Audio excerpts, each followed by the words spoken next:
Бисмиллахир-рахманир-рахим. Алхамдулилля, вассалату вассаламу аля расулилля.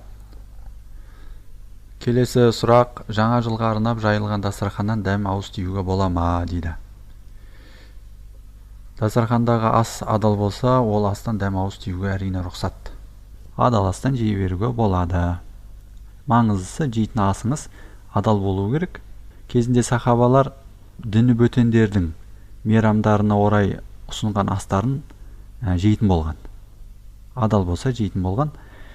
Оған қатысты хадис кітаптарында, жалпы ислами діни кітаптарда көптеген риуаяттар келтіріледі. Соның бірін алар болсақ, Сияру А'ламин Нубала атты кітапта имам Ағзамның немересі Исмаил ибн Хаммадтың айтқан риуаяты кездеседі. Сол риуаятта Исмаил рахматулла алейх бабасы, яғни Абу Ханифаның әкесі Сәбит ибн Мәрзубанның кішкене күнінде Әзірет Әлиді көргендігін айтады.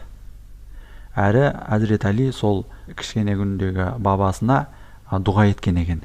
Және имам Ағзамның атасы Нұғман ибн Мәрзуманның Әзірет Әлиге дәл Наурыз күні фәлузәж деген тағам тарту еткендігінде сол жерде Исмаил ибн Хаммад рахматулла алейх айтып өтеді.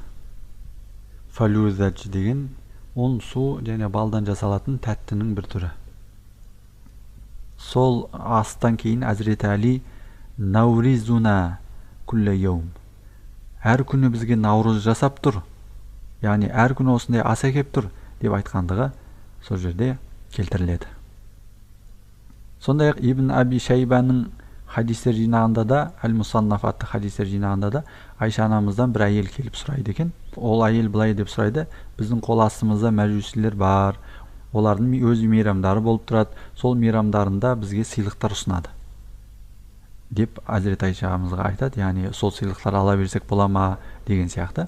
Сонда Айша анамыз: амма ма зубиха ли залика ал-йауми, сол дәл сол күнге арнап сойылған еттен фәлә тәкулу, жемеңдер, вәләкин кулу мин ашжарихим, алайда ағаштарынан жеңдер, яғни ағаштағы жеміс жидектерінен жеңдер деп айтқан сөздері келтіріледі сол хадистер жинағында. Сол күнге сойылған еттен жемеңдер деген сөзі мәжусилер, отқа табынушылардың сойған еті мұсылмандарға харам. Сол себептен олардың етті тағамдарынан жеуге болмайды, дегенмен жеміс жидектерінен жей беруге болады.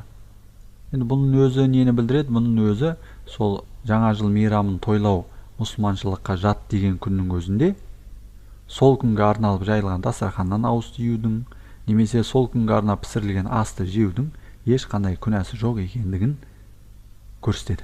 Адал ас болса болғаны. Вальхамдулиллахи раббил аламин.